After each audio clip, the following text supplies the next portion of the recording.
रत्नाकर मतकरी यांच्या शांततेचा आवाज या कथासंग्रहातून पुतळा नावाची कथा. पुतळा.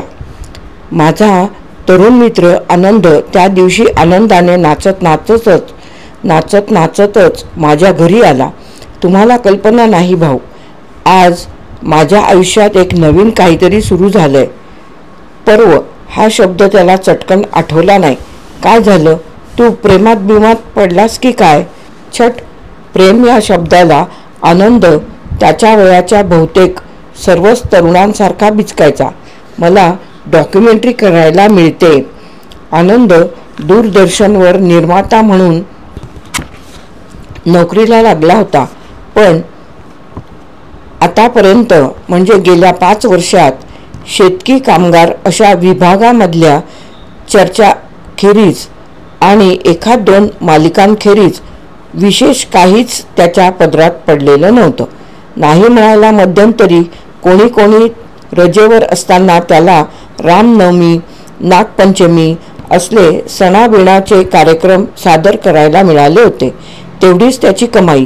तेव्हा आता आपल्याला चक्क लघुपट तयार करायला मिळणार याचा त्याला आनंद होणं साहजिकच होतं.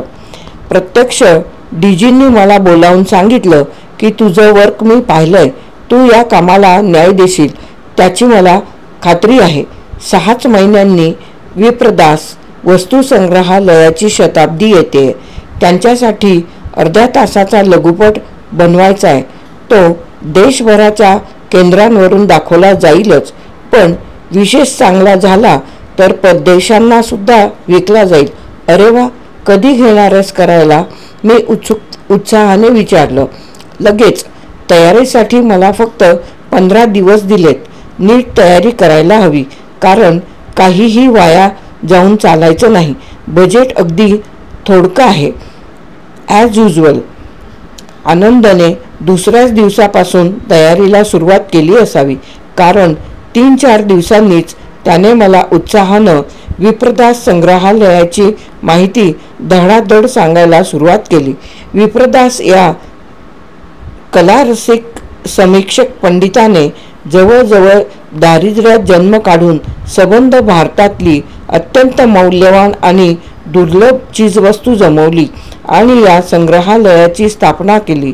भारतभर हिंडून रसिक संस्थानिकांना गळ घालून पैसा उभारला आणि आज भारतातच नव्हे देशांतही नावाजलं गेलेलं असं दुर्मिळ वस्तू संग्रहालय उभं केलं. त्याचं आताचं स्वरूप हे त्याला साधारण 50 साली आलेलं आहे. किंबहुना ब्रिटिशांच्या काळात ते अधिकाधिक संपन्न होत गेलं आणि 50 नंतर त्याच्यात तेवढीही भर पडू शकली नाही. याचं मुख्य कारण म्हणजे 50 साली स्वतः विप्रदास यांना अर्धपुतळा वस्तू संग्रहालयाच्या चौकात उभारलेला होता. विप्रदास यांचा अर्धपुतळा वस्तू संग्रहालयाच्या चौकात उभारलेला होता. तो ज्या चबुतरावर होता तो तिथे आहे, पण पुतळा मात्र गायब झालाय. आश्चर्य म्हणजे विप्रदासांनी इतक्या वस्तू जमा केल्या, पण स्वतःचं एक साधं छायाचित्रही पाठीमागे ठेवलेलं नाही. हा पुतळा त्यांच्या रूपाची एकमेव साक्ष होती. इतकी सगळी माहिती आनंदाने मला एका झटक्यात दिली.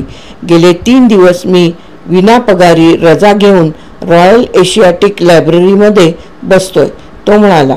विप्रदास वस्तू संग्रहालयाचे ट्रस्टीज मला जुने दुर्मिळ कागदपत्र सुद्धा दाखवणार आहेत. येत्या आठवड्यात मी कॅमेरा बुक केलाय. शक्य तेवढं शूटिंग लगेच पुरं करून टाकणार आहे. मी त्याला शुभेच्छा दिला. आणखी 10-1 दिवसांनी आनंद आला.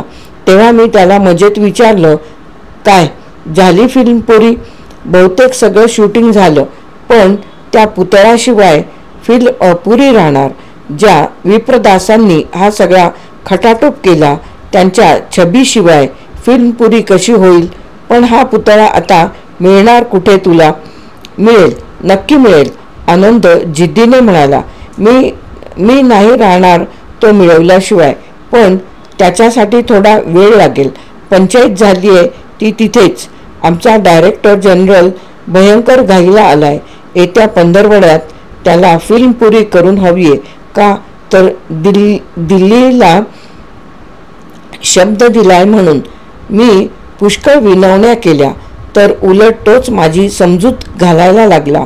म्हणतो कसा की फिल्ममध्ये संग्रहालय आणि तिथल्या वस्तू दाखविल्याशी कारण. विप्रदास कशाला हवा दाखवायला मी आग्रह धरला तेव्हा म्हणाला, एवढंच असेल तर कुठलाही एक फोटो टाक.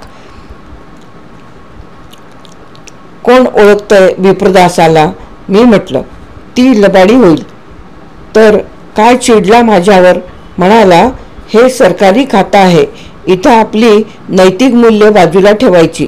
तुला माहितीये या वस्तू संग्रहालयाशी कोणालाही काही घेणं देणं नाही. पण केंद्र सरकारने फतवा काढलाय की नॅशनल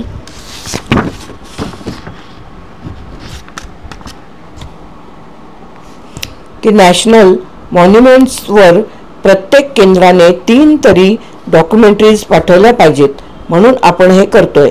खुद्द केंद्रालाही माहिती आहे की या डॉक्युमेंटरीज कोणीही पाहणार नाही, पण लोकशाहीत या गोष्टी कराव्या लागतात. मी म्हटलं. आनंद म्हणाला, यातलं काहीही मला समजत नाही, पण विप्रदास वस्तू संग्रहालयावरची फिल्म विप्रदासांच्या पुतळ्याने ओपन झाली पाहिजे अशी माझी कल्पना आहे. यात चूक काय आहे? वेल, तू हट्ट धरून बसलास तर ती फिल्म तुझ्याकडून काढून दुसऱ्या कोणाला तरी द्यावी लागेल, डीजी म्हणाले. त्यांच्या या वाक्याने मला भलताच धक्का बसला. त्या फिल्मवर मी फार आशा लावून आहे. माझ्याकडून ती कुणी काढून घेण्याची कल्पनाही मला सहन होण्यासारखी नाही. मी रडवेला झालो. कदाचित माझ्या डोळ्यात पाणीही आलं असावं. माझी सूरत पाहून डीजींना दया आली बहुतेक. त्यांनी मला 15 दिवस मुदत वाढवून दिली, पण त्याबरोबरच मी आता आणखी विदाऊट पे लीव्ह घ्यायची नाही अशीही तंबी दिली. पहिल्या रिसर्चसाठी मी 3 दिवस रजा घेतली याविषयीच त्यांच्याकडे तक्रारी आल्या होत्या म्हणे. मी सगळं मान्य केलं आणि त्यांचा निरोप घेतला. केबिनच्या दारातच मला थांबवून ते म्हणाले, हो, आणखी एक, त्या पुतळ्याच्या शोधासाठी जर तुझा काही खर्च झाला तर तो व्यक्तिगत समजावा लागेल. आपल्याकडे त्यासाठी सँक्शन नाही. सगळी चीड आवरून मी त्यांची प्रत्येक गोष्ट कबूल केली. दुसरं काय करू शकत होतो मी? ही फिल्म करणं आता मला भागच आहे. मी जर आता होय नाही म्हटलं तर आतापर्यंतचं माझं त्या फिल्मवरचं काम देखील दुसऱ्याच्या नावावर जमा होणार. पण त्याहीपेक्षा महत्त्वाचं म्हणजे माझी निर्मितीची खाज. ती फिल्म रात्री झोपेत सुद्धा मला माझा पाठपुरावा करते. मला ती पुरी करायलाच हवी आणि तीही त्या पुतळ्यासकट. डॅम दिस ब्लडी क्रिएटिव्हिटी. आनंदाची अस्वस्थता मला कळत होती, पण त्याच्यासाठी आपण काहीच करू शकत नाही म्हणून मीही बेचैन झालो होतो. आणखी 8 दिवसांनी आनंद पुन्हा माझ्या घरी आला. आता त्याची अस्वस्थता थोडी कमी झालेली दिसत होती. मी विचारलं, लागला पुतळ्याचा शोध? नाही, लागला नाही, पण लागेल अशी आशा झाली आहे. शाबास. विप्रदासांचा पुतळा कुठं आहे ते सांग, नाहीतर फिल्म होत नाही असा मी ट्रस्टीजकडे घोषाच लावला. फिल्ममध्ये त्यांची 2 मिनिटांची मुलाखत आहे. फिल्म झाली नाही तर आपल्याला पडद्यावर चमकता येणार नाही या भीतीने ते एकदाचे पुतळ्याविषयी बोलायला लागले. पुतळ्याविषयी बोलायला तयार झाले. काय म्हणाले, बहुधा तो पुतळा ब्रिटिशांचा समजून उखडला गेला आणि ब्रिटिशांच्या पुतळ्यांबरोबरच त्याची वाचलात लावण्यात आली. पण असं कसं झालं? विप्रदास काय ब्रिटिश होते? ते तर काला आदमी. संगमरवरी पुतळ्यात काय काळं काय गोरं.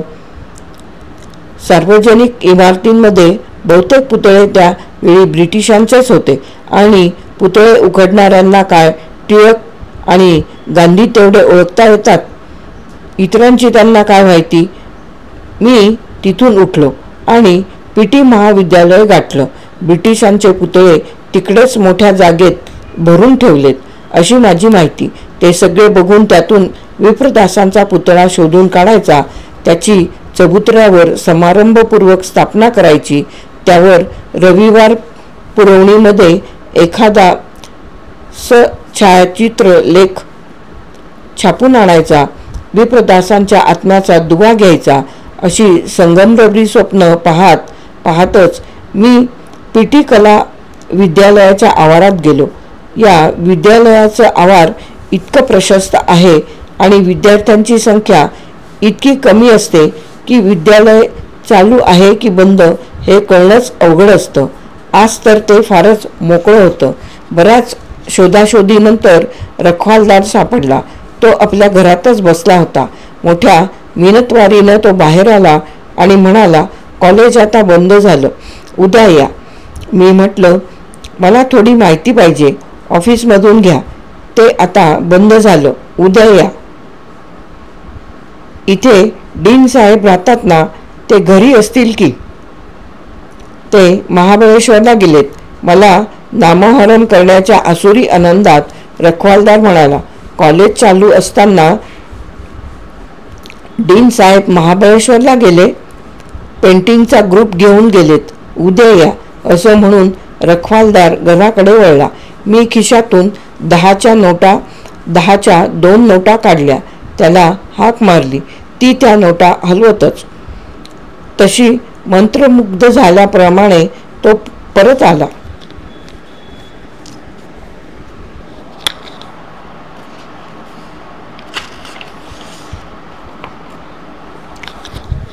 मला हवी आहे ती माहिती तुम्ही स्वतःसुद्धा देऊ शकाल. मी म्हटलं, इथे ब्रिटिशांचे पुतळे ठेवलेत ना, ते तुम्ही मला दाखवू शकाल? माझ्या हातातून नोटा जवळजवळ खेचूनच घेत रखवालदार म्हणाला, पुतळे इथे नाहीत. ते कधीच हलवले राणीच्या बागेत. रखवालदाराशी अधिक काही न बोलता मी कला महाविद्यालयातून बाहेर पडलो. आनंद मला म्हणाला, तशीच बस पकडली आणि राणीची बाग गाठली. बागेच्या ऑफिसमधला बहुतेक स्टाफ घरी जाण्याच्या मार्गावर होता. फक्त प्रमुख संचालक नारीग्रेकर जागेवर होते. मी त्यांना माझं नाव आणि काम सांगितलं. प्रथम ते म्हणाले, आता ऑफिस बंद व्हायची वेळ झाली आहे, तुम्ही उद्या आलात तर बरं होईल. मला वेळ फारच कमी असल्याचं मी सांगितलं, पण माझ्या चिकाटीपेक्षा आणि कामाच्या महत्त्वापेक्षा दूरदर्शनचं नाव अधिक प्रभावी ठरलं. नारीग्रेकर म्हणाले, तुम्हाला हवी ती मदत आम्ही करू, पण मी नवीनच बदलून आलोय. पुतळे हलवण्यात आले तेव्हा मी इथे नव्हतो. मला पुतळा सापडणं कठीण आहे. त्याचं काही रजिस्टर वगैरे असेल ना? मी विचारलं आणि मलाच वेड्यासारखं वाटलं. पुतळे ट्रकमधून आणून इथे टाकले असणार. त्यांचं रजिस्टर कोण आणि कशासाठी ठेवील? आणि ठेवलं असलं तरी आता ते कोण शोधून काढणार? फार तर नंतर बघून ठेवतो. तुम्ही पुढल्या आठवड्यात या असं ऐकायला मिळणार. रजिस्टर वगैरे राहून दे. नारीग्रेकर समंजसपणाने म्हणाले, मी तुम्हाला घेऊन जातो. पुतळे ठेवलेत तिथं, तुम्हीच शोधून घ्या तुमचा विप्रदास. शेवटी एकदा आपण प्रत्यक्ष पुतळ्याजवळ येऊन पोचलो या कल्पनेने माझ्या शरीरातून एक प्रकारचा थरार येऊन गेला. मी हर्षभराने त्यांच्यासोबत गेलो. बरेच पुतळे एका तारेच्या कुंपणामध्ये वेडेवाकडे टाकलेले होते. वरच्या झाडांमधून वावरणाऱ्या पक्षीगणांनी दिलेल्या प्रसादांचे डाग त्यांच्यावर जागोजागी पडले होते. ब्रिटिश अंमलदारांवर नाही, तरी त्यांच्या पुतळ्यांवर भारतीय जनतेने उगवलेल्या सुडाचा तो देखावा पाहताना बरं वाटलं नाही. पण या विचाराला फुरसतच नव्हती. नारीग्रेकरांना घरी जायची घाई होती आणि ते अवाढव्य संगमरवरी पुतळे बाजूला करून त्यांच्यात दडलेला विप्रदासांचा अर्धपुतळा शोधायचा कसा याची मला विवंचना पडली होती. एवढ्यात एक म्हातारा माळी पुढे झाला. काय शोधताय साहेब? त्याने विचारलं. बरं झालं तू आलास. मी तुलाच शोधत होतो, हायसं वाटल्याप्रमाणे नारिगरेकर म्हणाले. याला पुतळ्यांची खडानखडा माहिती आहे. हाच त्यांची काळजी घेतो. हा मदत करील तुम्हाला, असं मला सांगून चाव्या माळीबुवांच्या हवाली करून नारिगरेकर पसार झाले. वाईट वाटतं साहेब, या सोन्यासारख्या पुतळ्यांची अशी दशा झाली म्हणून. माळीबुवा म्हणाले, इथं काय म्हणण्यासारखी काळजी नाही घेता येत. त्याची हळहळ मध्येच थांबवीत मी विचारलं, विप्रदासांचा पुतळा आहे यांच्यात, तो काढून देऊ शकाल तुम्ही? मला माहिती आहे हे सगळे पुतळे ब्रिटिश आहेत, पण तरीसुद्धा विप्रदासांचा पुतळा त्यांच्यात होता. ब्रिटिश कारागिरानेच तो तयार केला होता. माळीबुवा म्हणाले, पण तो फार पूर्वी, म्हणजे 20 एक वर्षापूर्वी त्यांच्या एका लांबच्या नातेवाईकाने नेला. मला आठवतंय चांगलं. तो पुतळा यांना द्यावा अशी मंत्र्यांची चिठ्ठी घेऊन आले होते ते. अरे कर्मा, आता या नातेवाईकांना कुठे शोधायचं? माझे तर पायच लटपटायला लागले. पेडर रोडला राहतात ते कुठेतरी. त्यांचंही आडनाव विप्रदासच आहे. मी स्वतःच तो पुतळा घेऊन त्यांच्या घरी गेलो होतो साहेब. नाव लक्षात नाही बिल्डिंगचं, पण निळाशार काचांच्या मोठ्या मोठ्या खिडक्या होत्या बघा तिला. कपाळावर हात मारून मी घरी आलो.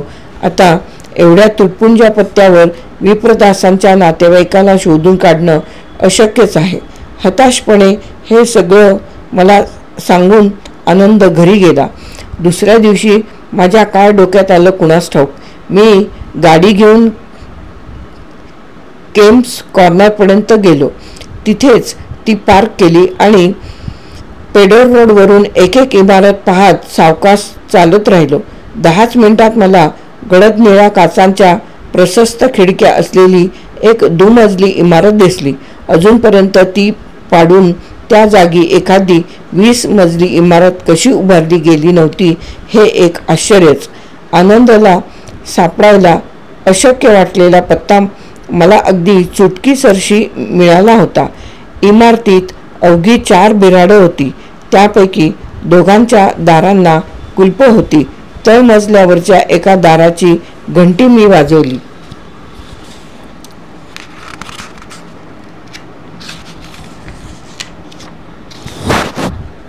एका स्थूलशा मध्यमवयीन गुजराती बाईने दार उघडलं. या बिल्डिंगमध्ये कुणी विप्रदास राहायचे? मी विचारलं. हो, याच घरात राहायचे, ती म्हणाली. ते म्युझियमवाले विप्रदास होते ना, त्यांच्यापैकीच हे होते. तुम्ही आत या ना, बसा. दिवाणखाना प्रशस्त होता, सवंगपणे सजवला होता. मी बसलो, पण बाईने मला संतपणे विचारलं, तुमचे पैसे यायचेत का विप्रदासांकडून? नाही, मी घाईघाईने खुलासा केला. मी त्यांना वेगळ्याच कामासाठी शोधतोय. इथे येतात ते पैसे मागायला. आम्ही फारसे देत नाही. द्यायचे कशाला? दारूतच उडवायला ना. ही जागा त्यांची. एकटे राहायचे. मुलबाळ काही नव्हतं. दारूचीच सोबत. शेवटी जागा आम्हाला विकून गेले. एवढ्याच ओळखीवर पैसे मागायला येतो हा गृहस्थ.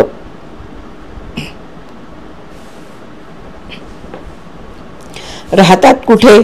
काही कल्पना आहे? जवळच राहतात, फॉर्जेट हिलच्या झोपडपट्टीत, बाईंनी सांगितलं. मी लगोलग TV सेंटरवर आनंदला फोन केला. विप्रदासच्या नातेवाईकाचा पत्ता लागलाय, ताबडतोब माझ्याकडे ये. आनंद माझ्या घरी आला तेव्हा संध्याकाळचे 6 वाजले होते. आम्ही फॉर्जेट हिलच्या झोपडपट्टीत पोचलो तेव्हा काळोख पडायला लागला होता आणि झोपड्यांमधून कुठे ट्यूबलाईट, कुठे शेडशिवाय बल्ब्स, तर कुठे चिमण्या पेटायला लागल्या होत्या. आम्ही समोर दिसला त्या पहिल्या माणसाला विचारलं, इथे विप्रदास नावाचं कुणी राहतं? हा, वो बेवडा, वो देखो वहाँ बैठा है. आमच्या नशिबाचं कौतुक करीत आम्ही त्याने दाखविलेल्या दिशेने चालू पडलो. तिथे एका झोपडीच्या दारात एक वयस्कर दिसणारा माणूस दोरीच्या बाजेवर बसला होता. आपण विप्रदास का? आनंदने त्याला विचारलं. चलो भाई आगे बढ़ो, हमको मत सताओ, तो माणूस तोंडातल्या तोंडात बोलला. तेवढ्यात तिथे एक कर्कट बाई येऊन उभी राहिली. आम्हाला म्हणाली, बुरा मत मानना, आज पैसे नाहीत म्हणून त्याला दारू प्यायला मिळाली नाही, त्यासाठी खवळलाय. तोच विप्रदास असल्याची खात्री करून आनंदाने त्याला विचारलं, विप्रदासांचा पुतळा तुम्ही राणीच्या बागेतून आणलात? मी कशाला सांगू, तो म्हातारा म्हणाला. आणि तुम्ही कोण विचारणारे? विप्रदास आमचे दादाजी, मी त्यांचा पोता, त्यांच्या पुतळ्याचं मी काहीही करीन. आनंदने एक 100ची नोट पुढे केली. पुतळा कुठे आहे हे सांगितलं तर देईन, तो म्हणाला. घे, तुला दारूसाठी पैसे देतायत. कर्कटबाई म्हणाली. पैसे नको, दारू हवी, म्हातारा म्हणाला. बाईने पैसे ताब्यात घेतले. तू बोल, दारू मिळेल. ती म्हाताऱ्याला म्हणाली आणि तिने तातडीने तिथल्या एका पोराला बाटली आणायला पिटाळलं. पुतळा मी घरी आणला, म्हातारा म्हणाला. राणीच्या बागेत त्याचे हाल होतील म्हणून. माझ्या दादाजींचा पुतळा. दादाजी मोठा माणूस, विद्वान माणूस. मी सांभाळून ठेवला पुतळा. दर पुण्यतिथीला हार घालायचो. किती संकट आली, परिस्थिती बिघडली गेली, अन्नासाठी पैसा नसायचा, पण मी तो पुतळा कधी विकला नाही. तुम्ही तो वस्तुसंग्रहालयाला परत का नाही दिलात? का म्हणून देऊ? त्यांनीच तर तो पहिल्यांदा अडगळीत फेकला. दादाजींचं दुसरं कुणी शिल्लक नाही. वारसा हक्काने तो माझ्याकडेच येणार. मग आहे कुठे तो? आनंदने अधीरपणे विचारले. त्रिभुवनदास जयचंदच्या बंगल्यावर. चांगलं घर सोडून झोपडपट्टीत राहण्याची पाळी आली. मी दरिद्री झालो. इथे कुठे ठेवणार मी पुतळा? तरी 4-5 वर्ष ठेवला, पण धाकधूक वाटायची. कधी कुणी चोरेल, कुणी फोडेल. रस्त्यावरचं हे जिणं इथे सुरक्षित नाही, म्हणून मी मलबार हिलवरच्या त्या शेठकडे नेऊन ठेवला, त्याच्या खानसाम्याच्या ओळखीने. त्या दिवशी फार उशीर झाला होता, म्हणून आम्ही दुसऱ्या दिवशी सकाळी त्रिभुवनदासांच्या बंगल्यावर गेलो. त्या झोपडपट्टीतल्या बेवड्याने एक पुतळा इथे आणून ठेवला होता खरा. त्रिभुवनदास पेपर चाळता चाळता म्हणाले. खूप दिवस आतल्या रूममध्ये पडला होता.